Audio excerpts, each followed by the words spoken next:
Welcome to my YouTube channel.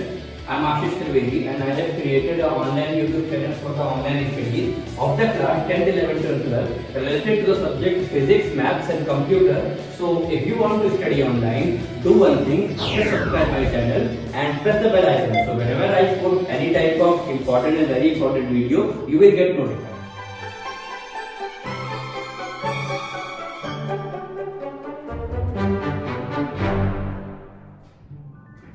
Okay class 12। तो आज हम बात करते हैं इनवर्स ट्रिग्नोमेट्रिकल फंक्शन में कुछ क्वेश्चंस को सॉल्व करने की। देखिए हमने इससे पहले क्लास 12 में इनवर्स ट्रिग्नोमेट्रिकल फंक्शन का बेसिक प्रिंसिपल जो होता है या उसका जो बेसिक कॉन्सेप्ट होता है वो पहले पढ़ लिया था इसके पहले पार्ट में। अगर आप लोगों ने इसको नहीं देखा है तो पहले इस आई बटन पे क्लिक करके उसको देख ले, क्योंकि उसमें कई सारे मैंने फॉर्मूले बताए थे। वो सारे फॉर्मूले इस चैप्टर में आपको रिक्वायर्ड होंगे, बिना उनके आप इन क्वेश्चन को नहीं कर सकते। देखिए ट्रिग्नोमेट्री जो है वो मैंने पहले ही बताया था कि फॉर्मूलामेट्री होती है, तो अगर आप उस फॉर्मूलों को नहीं याद करेंगे तो आपको ये क्वेश्चन करने में थोड़ी सी दिक्कत आपको होगी। तो इसलिए पहले उस क्या बोलते हैं पार्ट 1 को देख लें, और उसमें मैंने कई सारे फॉर्मूले इस चैप्टर से रिलेटेड जितने भी फॉर्मूले हैं वो सारे आपको बताए हैं। तो पहले एक बार उनको लर्न कर लीजिए, एक बार उनको देख लीजिए, उसके बाद हम इन क्वेश्चंस को सॉल्व करेंगे। और आप देखेंगे कि बहुत ही आसान चैप्टर है, बहुत ही ज्यादा इंपॉर्टेंट है एग्जामिनेशन के पॉइंट ऑफ व्यू से,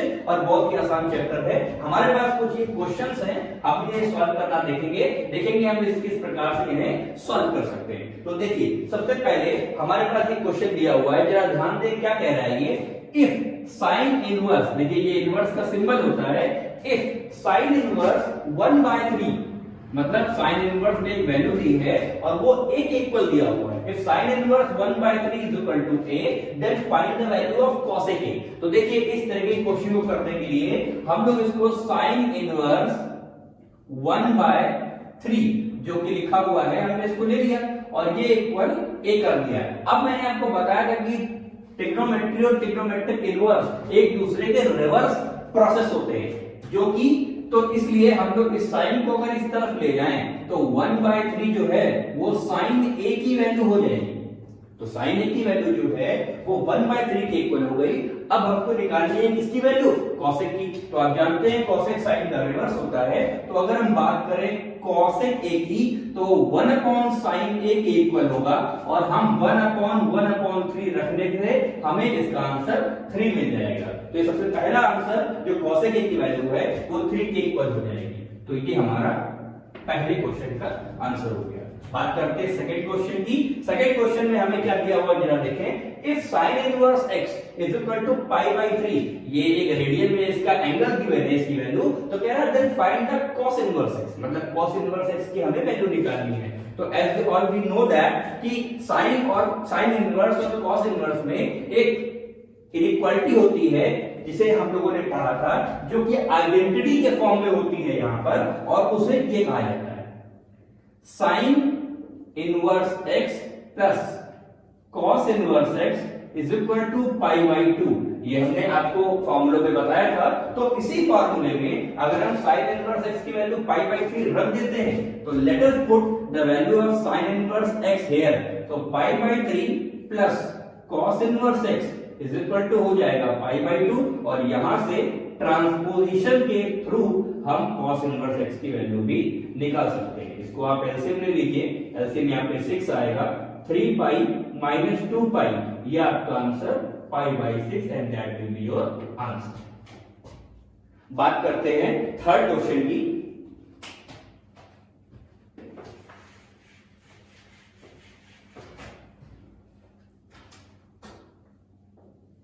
तो थर्ड क्वेश्चन में हमारे पास क्या है, prove that cos inverse 4/5 is equal to tan inverse 4/3। तो अगर cos इनवर्स 4/5 को tan इनवर्स 4/3 के इक्वल करना है तो सबसे पहले हम ये जो लेफ्ट हैंड साइड है, लेफ्ट हैंड साइड को लेकर चलेंगे। तो हमारे पास लेफ्ट हैंड साइड जो है वो हमारे पास cos इनवर्स 4/5 है। ये आपको समझ में आ रहा होगा, ये 5 लिखा हुआ है, 4/5। तो cos इनवर्स 4/5, और अब हमने इसको क्या किया, लेफ्ट हैंड साइड लेकर चले हैं और हमने cos इनवर्स 4/5 को किसी एक वेरिएबल x के इक्वल मान लिया। और वही ट्रांसपोजिशन करके देखिए सबसे बड़ा टूल है ट्रिग्नोमेट्रिक इनवर्स का कि जो इनवर्स वाले क्वेश्चन है उन सबको पहले ट्रिग्नोमेट्री में कन्वर्ट कर लिया जाए और जब ट्रिग्नोमेट्री में हम कन्वर्ट कर लेंगे तो वो बहुत आसानी से क्लियर हो जाता है। तो देखिए 4/5 यहां रह गया और अगर हम इसको उधर ले जाएं तो ये वैल्यू cos x की हो जाएगी। अब अगर ये वैल्यू cos x की हो गई है तो आप जानते हो कि यहां से हम tan x की वैल्यू किस प्रकार निकालेंगे। ये हम नॉर्मल तरीके से ट्रायंगल मेथड से या फिर कुछ फार्मूले की वजह से फॉर्मूले को यूज करके भी निकाल सकते हैं। तो मैं तो आपको रिकमेंड करूंगा कि सबसे पहले आप एक ट्रायंगल बना लीजिए और ट्रायंगल में वी नो दैट कि cos थीटा जो होता है उसकी वैल्यू बेस अपॉन हाइपोटेनियस के इक्वल होती है। तो यहाँ पर बेस पे कितना है 4 और हाइपोटेनियस पे लिखा हुआ है 5। तो अगर इतना है तो बाय पाइथागोरस थ्योरम हम इसकी वैल्यू निकाल सकते हैं and we all know that कि 3, 4, 5 ये पाइथागोरियन ट्रिपलेट होते हैं। तो अगर 4 और 5 यहाँ दिया हुआ है तो जो इसका एक पार्ट है वो 3 यहाँ पर आएगा। अगर आपको ये क्लियर नहीं है तो आप इसको h square is equal to p square plus b square Pythagoras theorem के अकॉर्डिंगली h की जगह पर p, h की जगह पर 5 और p आई मीन बेस की जगह पर 4 लगाकर वहां से भी सॉल्व करके p की वैल्यू निकाल सकते हैं। तो अगर आपने ये वैल्यू निकाल ली है तो उसके अकॉर्डिंग हम यहां से tan x की वैल्यू निकालेंगे और tan x की वैल्यू यहां से परपेंडिकुलर अपॉन बेस के अकॉर्डिंग 3/4 आएगी। और अब वही काम करिए जो हमने यहाँ पर किया था। पहले हमने इसको ट्रिग्नोमेट्रिक इनवर्स से रिवर्स करके ट्रिग्नोमेट्री में लाए और अब हम फिर वही उल्टा अपोजिट करेंगे। तो x बराबर ये वैल्यू उधर जाके tan इनवर्स 3/4 के इक्वल हो जाएगी। और अब ध्यान दीजिए कि हमने स्टार्टिंग में क्या किया था। स्टार्टिंग में हमने इसको x के इक्वल माना था तो x की वैल्यू लेफ्ट हैंड साइड में इक्वल है इसके और वही x की वैल्यू बराबर आ रही है tan इनवर्स 3/5 के 3/4 के। तो इसका मतलब we can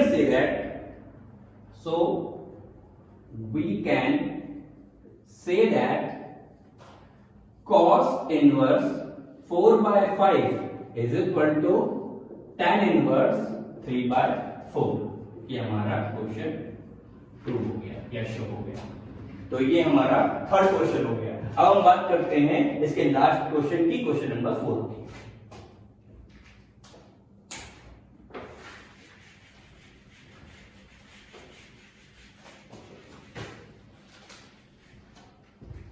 चलिए जरा क्वेश्चन नंबर 4 देख लेते हैं। क्वेश्चन नंबर 4 में देखिए क्या लिखा हुआ है cot ऑफ tan इनवर्स 3 और हमें इसकी वैल्यू निकालनी है। तो देखिए किस प्रकार से हम इसकी वैल्यू निकाल सकते हैं जरा देखिए यहाँ पर सबसे पहले क्वेश्चन को लिखेंगे हम लोग। क्वेश्चन नंबर 4 आपका दिया हुआ है cot ऑफ tan इनवर्स 3 और हमें we have to find the value of this one। तो remember one thing, और जो मैंने आपको इसके पहले पार्ट में बताया भी था कि अगर हमें वैल्यू निकालनी है तो ये cot और tan ये जो जितने भी चीजें हैं, ये जो ट्रिग्नोमेट्रिकल रेशियो है वो सेम होने चाहिए। मतलब साइन अगर है तो साइन इनवर्स होना चाहिए, अगर tan है तो tan इनवर्स होना चाहिए। तो बाहर देखिए यहाँ पर cot है, हम अंदर तो कन्वर्ट कर सकते हैं लेकिन बाहर नहीं कर सकते, इसलिए हमें अंदर वाले tan इनवर्स को cot इनवर्स में कन्वर्ट करना पड़ेगा। तो अगर हम इस tan इनवर्स 3 को कुछ लेट कर लें तो हमें यहां पर क्या करना होगा, tan इनवर्स 3 को हम लेट करते हैं x और due to transposition we will get the value of tan x is equal to 3 और अगर tan x 3 है तो आप जानते हैं कि cot x जो है वो 1 अपॉन tan x के इक्वल होगा, इसका मतलब 1/3। तो जब ये 1/3 हो जाएगा यहां से आप x की वैल्यू निकालिए जो cot के फॉर्म में आएगी विद द ट्रांसपोजिशन। तो हमारा cot x की वैल्यू cot इनवर्स में 1/3 आ गई और यही वैल्यू हम उठाकर हमारे ये पहला जो क्वेश्चन था उसमें हम पुट कर देंगे। तो यहां पर आ जाएगा cot इनवर्स 1/3 और जैसे ही हम इस फॉर्म इस जो ब्रैकेट है इसको ओपन करेंगे तो we will get the answer 1/3। एक चीज यहाँ पर ध्यान देने वाली ये है कि ब्रैकेट हटाने के बाद इस cot और cot इनवर्स को इस तरीके से कट नहीं करिएगा क्योंकि ये कट नहीं होते हैं, ये एक्चुअली एक तरीके के 1/2 फंक्शन होते हैं जो कि हम लोग अगर किसी चैप्टर में पढ़ेंगे, वो आपका फर्स्ट चैप्टर है क्लास 12 का।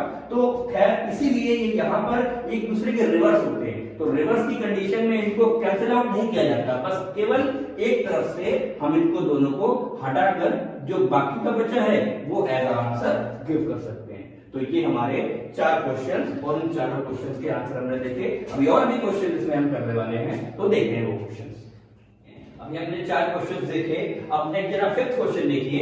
फिफ्थ क्वेश्चन में देखिए क्या दिया हुआ है, prove that tan inverse x मतलब कोई वैल्यू दिया हुआ है 3/4 plus tan inverse 3/5 plus tan inverse 8/19 is equal to π/4।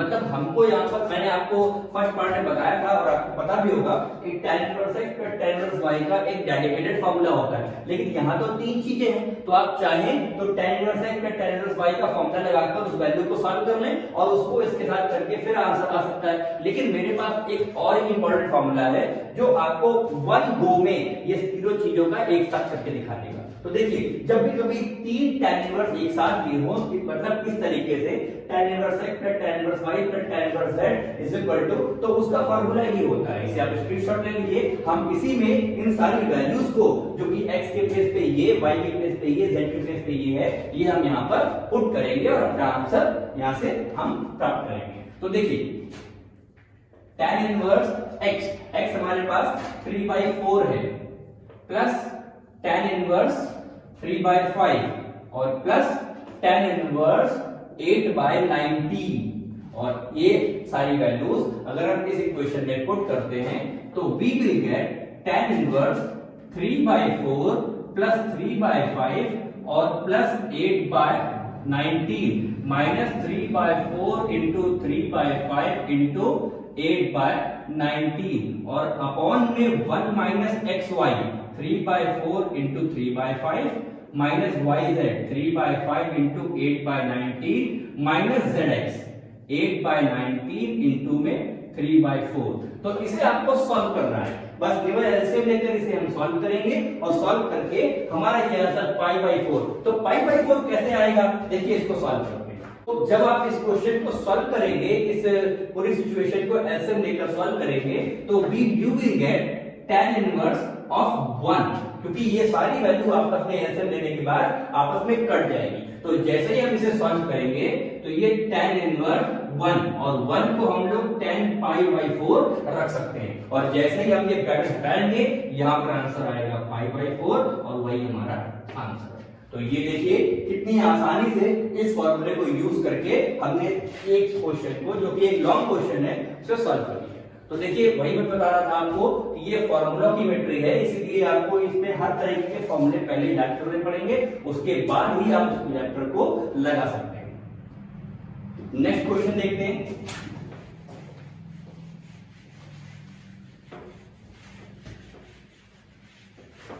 चलिए बात करते हैं नेक्स्ट क्वेश्चन की। नेक्स्ट क्वेश्चन हमारा है sin inverse 3/5 plus sin inverse 5/13 is equal to, हमें कुछ प्रूव करना है। तो देखिए sin inverse 3/5 plus sin inverse 5/13 और इसको हमें कुछ प्रूव करना है। तो हमने क्या किया, सबसे पहले लेट कर लिया sin इनवर्स 3/5, इसको हमने x माना, और दूसरा sin इनवर्स 5/13 इसको हमने कोई y वैल्यू के इक्वल मान लिया। और अब हम क्या करेंगे, यहां से अगर हम इसको इस साइड ले जाते हैं ट्रांसपोजिशन से, तो sin x की वैल्यू 3/5 आ जाएगी और यहां से we will get sin y is equal to 5/13। और अब हम जानते हैं कि अगर sin x इतना है तो यहां से हम cos x भी निकाल लेंगे और वो आएगा 1 minus sin square x root के अंदर, जो कि हमारी आइडेंटिटी के अकॉर्डिंग होता है। तो यहां से हमारा cos x की वैल्यू आएगी 1 माइनस 9/25, जो कि 4/5 के इक्वल आएगी। वैसे ही अगर हम यहां से sin y से cos y निकालें तो वो आएगा √1 माइनस sin स्क्वायर y, जो कि हमारा रूट के अंदर 1 माइनस 25/169 आएगा और ये सॉल्व होके आपका 169 माइनस 25/169 आएगा और जो कि आपका 12/13 के इक्वल होगा। ये दोनों वैल्यूज हम लोगों ने इसलिए निकाली है क्योंकि हमें ये answer sin inverse x plus sin inverse y का निकालना है। याद करिए ट्रिग्नोमेट्री में हमारे पास एक फॉर्मूला होता था sin a प्लस b का, लेकिन वहां पर वो कंबाइंड था तो यहाँ वो स्प्लिट हो जाएगा। तो वही फॉर्मूला हम लोग यहाँ पर लगाएंगे sin a प्लस b, मतलब यहाँ पर x और y है तो हम यहाँ पर sin x प्लस y को यूज करेंगे और वो फॉर्मूला होता है sin x cos y plus cos x sin y। तो जैसे ही इस फॉर्मूले में हमारे सारी वैल्यूज को हम पुट करेंगे हमारा आंसर आ जाएगा। तो x plus Y is equal to sine X की वैल्यू हमने यहाँ से पुट करी 3/5 इंटू में cos y हमारा आया है 12/13 प्लस का cos x की वैल्यू है 4/5 इंटू साइन y हमारा है 5/13। तो इसको जब हम सॉल्व करेंगे तो हमारा वहां से मिलेगा साइन x प्लस वाई और इसे सॉल्व करने पे हमारा वो आंसर जो आया है 56/65 आएगा। अब इसके बाद क्या करना है, हमें ट्रांसपोजिशन से, देखिए जरा इसको, हमें इसको ट्रांसपोजिशन से इस प्रकार, अगर इस साइन को हम उधर ले जाएं तो हमारा x plus Y is equal to sine inverse 56/65 आ जाएगा। और ये जो x और y है, ये देखिए हमने स्टार्टिंग में ही कुछ लेट कर रखा था, तो अगर हम इन दोनों को उठा के यहाँ से पुट कर दें तो ये आ जाएगा sine inverse 3/5 plus sine inverse 5/13 और ये वैल्यू है वो साइन इनवर्स 56/65 के इक्वल आ जाएगी और ये हमारा आंसर। तो इस तरीके से हम इतने बड़े क्वेश्चंस को भी विद द फार्मूला बहुत ही इजीली एक्सप्लेन कर सकते हैं और उसको इजीली सॉल्व कर सकते हैं। बात करते हैं नेक्स्ट क्वेश्चन की। ये भी एक क्वेश्चन है लेकिन इसमें हमें प्रूव नहीं करना है, हमें इसको सॉल्व करना है। और सॉल्व करना है इसका मतलब we have to find the value of variable which is given there. तो यहां वेरिएबल गिवन है x, तो x की वैल्यू हमें यहां पे फाइंड करनी है। चलिए देखते हैं।